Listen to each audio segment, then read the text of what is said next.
world of Unlit, Devlog.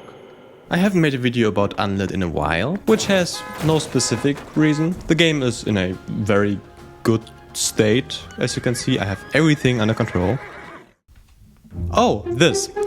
Well, I don't even know where they come from, so it's probably fine. Oh, you wonder why it only runs at 10 FPS? Don't worry about it. This is normal. Your eyes can only see 25 frames per second anyways.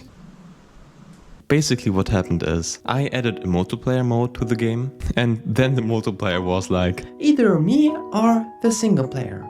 You can't have both. but I love both of you! You have to decide. Okay, then I guess I take the single player. Wrong answer. So I just took the entire game and dumped it into the trash. And then loaded a backup from 3 months ago. Yes, I make backups. I'm a responsible person. I'm a responsible... This is it. It's done. Everything is normal again. I like it. What?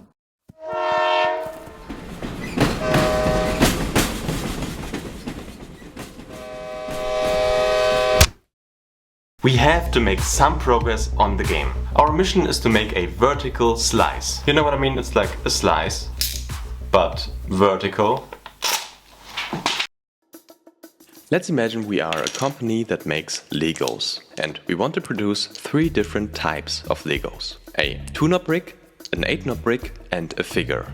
In theory, we could start designing and producing a lot of 2-knob bricks, and once we're done with that, move on to the 8-knob bricks. But what if we made a mistake somewhere along the line and the 2-knob bricks are now incompatible with the 8-knob bricks? This would mean we have produced a lot of bricks that are worthless now. So in order to avoid that, we first design every Lego and make sure that they all work nicely together, and then we ramp up the production. And that's what we're doing in this video for World of Unlit.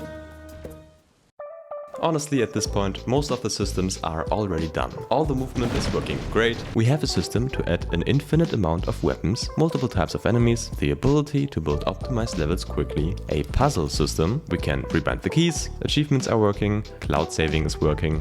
What I'm trying to say is, this is going to be the last video where we make new types of Lego bricks. But the bricks that we are creating today are extremely essential to the game. Starting with non-player characters.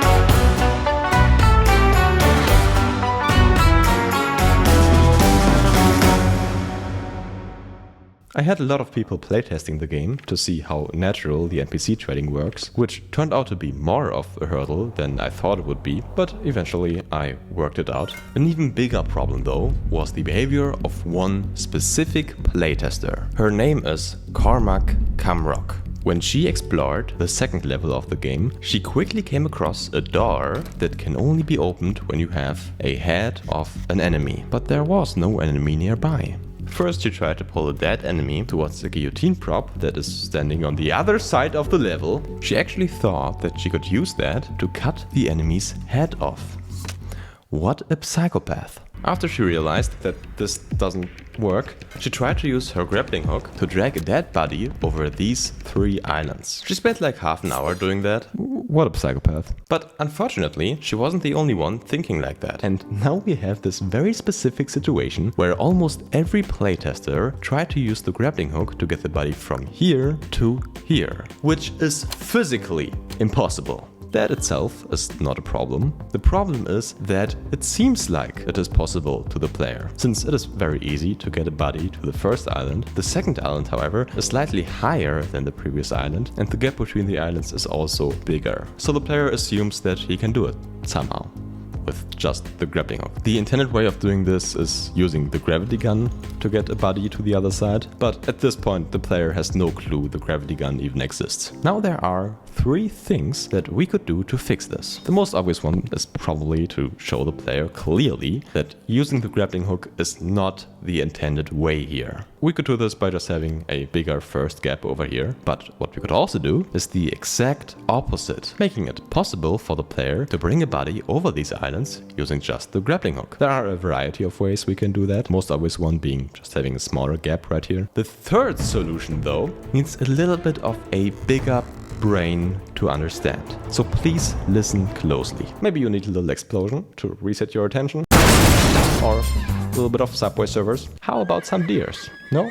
For the third solution, we not only make it possible for the player to bring a buddy over here using only the grappling hook, we make it the only possible way. The idea is to let the player struggle to get the buddy over there. Not for half an hour, but you know. And when he finally makes it, what he gets as a reward is the gravity gun. Now the player not only knows that the gravity gun exists, he also knows its value and what exactly he should use it for. The next thing we have to make work are the enemies. You see, I never really managed to make a proper enemy AI that isn't like buggy or whatever. It's a long and complicated story that you don't want to hear, but I will tell you anyways. I will need some enemies for my game. This will do it. This was the first time I tried to make an enemy AI. So now if I come closer, it should be registering it, and... Uh-oh. This one was very simple, but it wouldn't stay like that. Did you realize that he looks weird when he walks? Oh, you're right. Let's see if...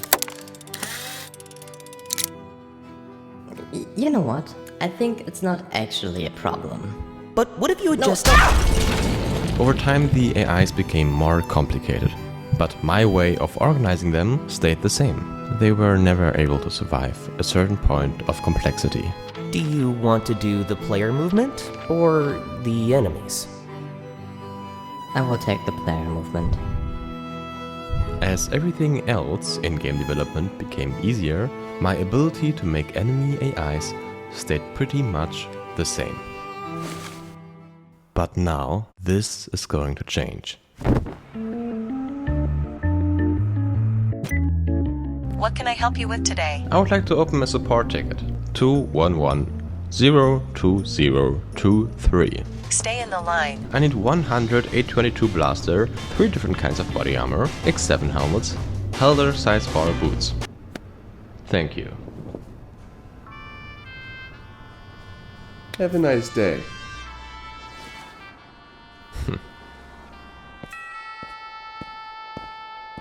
What do you need 100 A22s for? That's not your concern.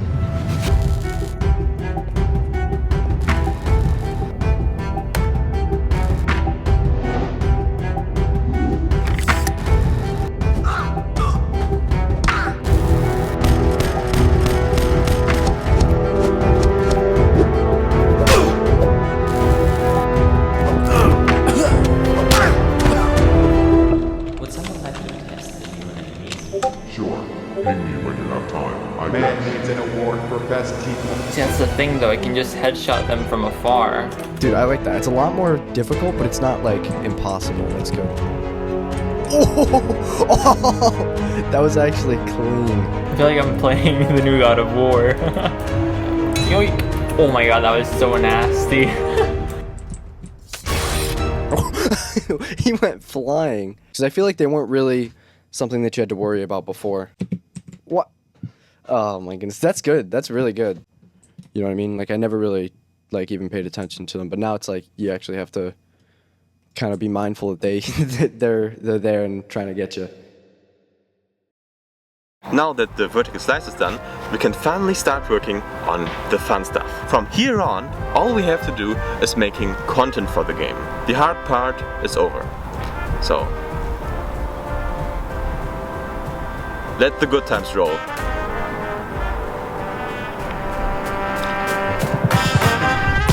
Oh my god.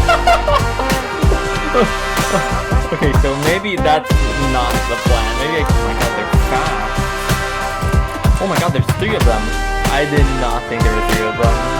Can I just one-tap him with a headshot? Feels good. Oh my god.